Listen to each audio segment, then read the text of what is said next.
Este pasado mes de julio de 2021 tuve la oportunidad de visitar Nápoles. Entre las muchas maravillas que pude ver estaba el Museo Arqueológico Nacional. Vaya colección de arte griego y romano. De hecho, se encuentran allí algunas de las esculturas más importantes de toda la historia del arte griego. Entre ellas, los tionicidas del siglo V a.C., el Hércules Farnesio del siglo IV a.C. y el gran conjunto del Toro Farnesio del siglo II a.C. Pero sobre todo destacaría el Doríforo de Policleto, una de las imágenes que más suelen caer en la prueba de acceso a la universidad para los alumnos de segundo de bachillerato, por lo menos aquí, en la Comunidad Autónoma de Andalucía. Así que dedico este vídeo a todos aquellos alumnos que se vayan a examinar pronto de Historia del Arte en esa prueba de acceso a la universidad. Es un vídeo breve encaminado a este nivel. Por favor, que no se enfade alguien que vaya buscando algo más especializado. Ante todo, el alumno tiene que comenzar reconociendo esta obra, porque es de una importancia capital. Tiene que decir que es el Doríforo de Policleto el Viejo, que corresponde al arte griego, y concretamente a la segunda de las tres etapas en las que el arte griego se divide. Etapas arcaica, clásica y helenística. El Doríforo pertenece a la etapa clásica y dentro de la etapa clásica al primero de los dos siglos en que ésta se desarrolla, al siglo V a.C. Por tanto, un escultor contemporáneo a Fidias y anterior a los escultores del siglo IV, que aun siendo también del clasicismo, presentan algunas características diferenciadas. Por tanto, escultura griega de época clásica, siglo V a.C. Escultura de bulto redondo, no es un relieve. Y escultura hecha en mármol, aunque mucha atención, el original estaba hecho en bronce. ¿Cómo que el original? ¿Es que este no es el original? Pues no. Como ocurre con muchísimas esculturas del arte griego de época clásica, lo que nos ha llegado es una copia romana. En realidad, nos han llegado varias copias romanas del original que ha desaparecido. Entre ellas esta del Museo Arqueológico Nacional. Esta es la que sale en los libros, porque es la copia más completa y de mayor calidad. Pero insisto en que hay copias que se han conservado de manera parcial en otros puntos del antiguo Imperio Romano. El original, insisto, era de bronce policromado. Esto es una copia romana de final del siglo II, principio del siglo I a.C., que se encontró en Pompeya a final del siglo XVIII. El tema: un hombre joven desnudo que portaba una lanza o algún otro objeto en su mano izquierda. Siempre se ha dicho que es un atleta, que esta escultura puede ser una recompensa o un homenaje a un determinado atleta por sus méritos, como lo eran los famosos kuroi de época arcaica. Aquellos kuroi eran supuestamente atletas que habían vencido en algunos juegos. Sin embargo, los especialistas piensan que el Doríforo no es un atleta, sino que puede ser alguna figura de la mitología. Se ha dicho que puede ser el héroe Aquiles y también se ha dicho que puede ser el héroe Teseo. Teseo que vence al Minotauro con la ayuda de Ariadna y luego en la vuelta hacia Atenas deja a Ariadna abandonada en la isla de Naxos. Bien, pues seguramente el Doríforo es Teseo. También se ha dicho que portaba no solamente una lanza en la mano izquierda, sino también un escudo, y que en la mano derecha, que como estáis viendo toma una posición un tanto peculiar, pudo tener algún otro objeto, seguramente una espada. En cualquier caso, creo que lo que os van a pedir en el examen no es tanto que digáis si se trata de un atleta o se trata de un héroe, sino que analicéis cuáles son los elementos propios del arte griego de época clásica que podemos reconocer en esta escultura. Así que vamos a ello. El primer elemento es el desnudo. Los griegos van a valorar muy positivamente el desnudo del ser humano, porque consideran que el cuerpo humano es una creación de una belleza extraordinaria. De tal manera que a lo largo de la escultura griega vamos a conocer una gran cantidad de desnudos, fundamentalmente masculinos. Los desnudos femeninos van a llegar un poquito más tarde, a partir del siglo IV y sobre todo del siglo III a.C. En este caso, un cuerpo juvenil masculino, como eran aquellos kuroi de los que he hablado antes. En segundo lugar, tenemos que hablar de la proporción como origen de la belleza. Esa belleza que buscan los griegos, una belleza ideal, no se encuentra en un elemento concreto de la representación plástica, sino que se encuentra en la proporción que existe entre la globalidad de la representación y cada uno de los elementos que la componen. El equilibrio entre las partes y el todo.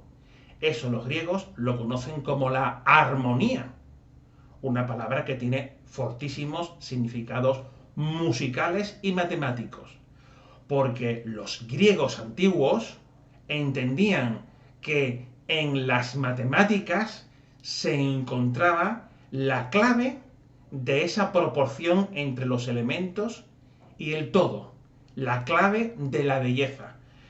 Y eso, pues claro está, tiene mucho que ver con la música. La música fue importantísima en el mundo griego. Pensad que Pitágoras no era un matemático, Pitágoras era un músico que buscaba la belleza a través de las matemáticas. Bueno, pues justamente lo mismo hizo Polícleto el Viejo, buscar la belleza a través de la proporción, de esa relación entre las partes y el todo. Y eso lo entendió de una manera muy concreta nuestro amigo Polícleto. Escribió un tratado sobre cómo se debía conseguir esa proporción. Ese tratado, hoy perdido, se llamaba Canon. Y precisamente hoy la palabra canon hace referencia a ese sistema de proporciones que se utiliza en la antigüedad clásica. Concretamente estableció que para que una escultura alcanzase la mayor belleza, tenía que alcanzar la siguiente proporción. La altura total de la escultura tenía que ser la unidad de la cabeza multiplicada por 7. Esto los griegos también lo hacían en la arquitectura. Concretamente, utilizaban el diámetro de la parte inferior del fuste de la columna.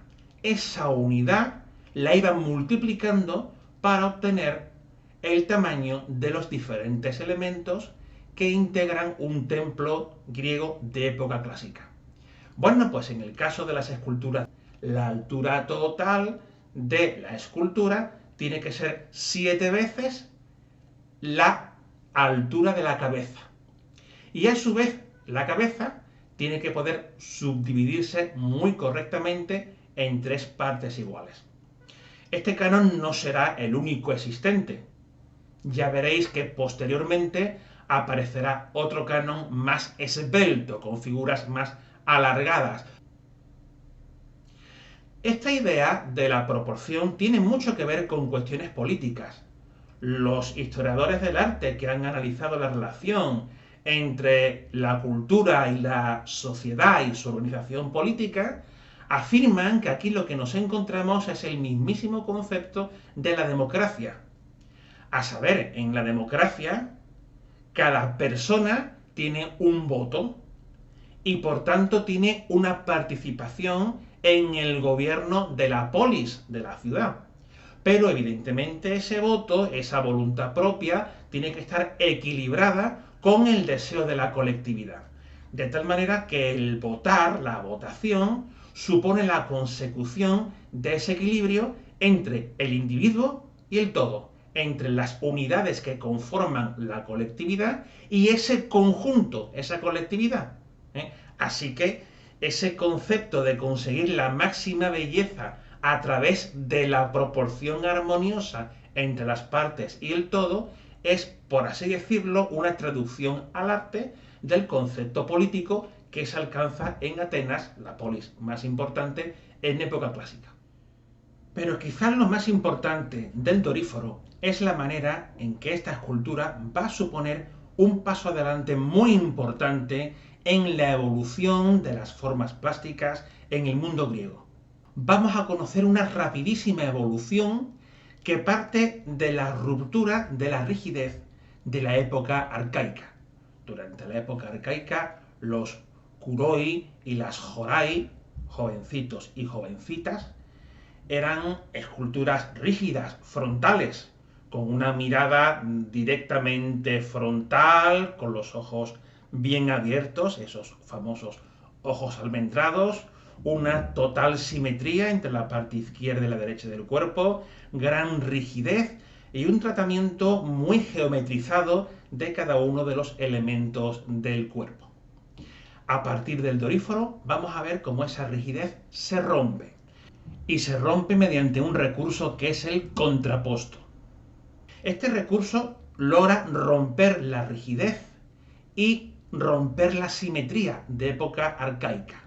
¿Cómo? Pues lo que se hace es dejar que el peso de la escultura descanse en una pierna y la otra pierna queda floja, queda sin sujetar peso. Y eso causa un ligerísimo desequilibrio en toda la figura.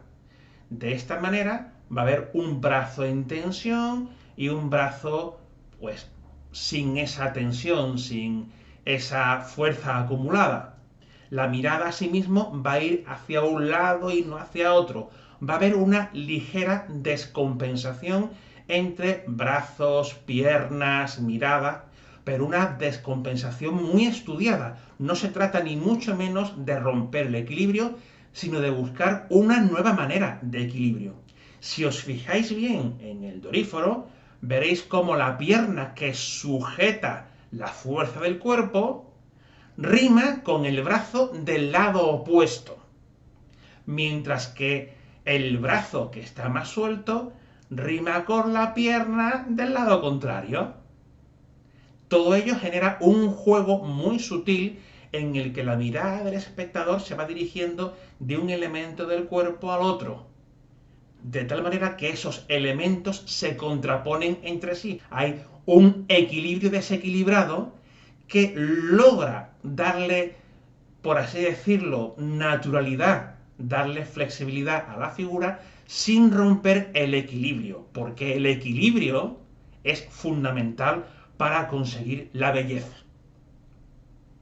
Este equilibrio, por cierto, no es solamente un equilibrio físico, como estamos viendo entre los diferentes miembros del cuerpo, es también un equilibrio espiritual. El equilibrio espiritual no significa que las esculturas sean inexpresivas, no, lo que significa es que ningún sentimiento puede ponerse por encima de otros. De ahí que estas esculturas de época clásica tengan una expresión, por así decirlo, tranquila, serena o meditativa. Esto no indica, repito, frialdad ninguna. Lo que indica es que no dejas que ningún elemento concreto de la psique, ningún sentimiento se imponga por encima de los demás. Esa ruptura ocurrirá en la siguiente etapa, en el helenismo. Ahí sí, en el helenismo veremos cómo hay sentimientos que toman protagonismo, pero eso romperá el equilibrio que caracteriza a la época clásica.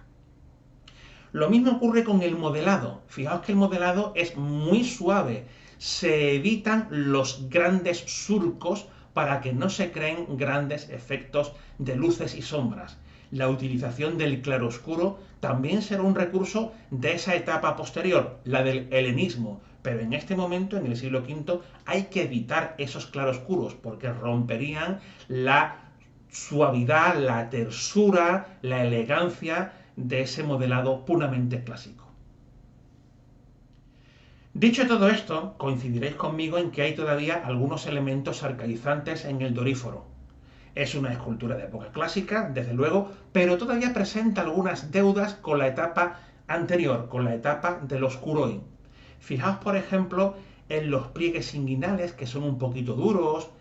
Fijaos, por ejemplo, en el cabello, que todavía no presenta ese modelado más agitado y más abundante que veremos en siglos posteriores. Todavía tampoco el movimiento está del todo desarrollado. Hay como un cierto miedo a desequilibrar en exceso la figura.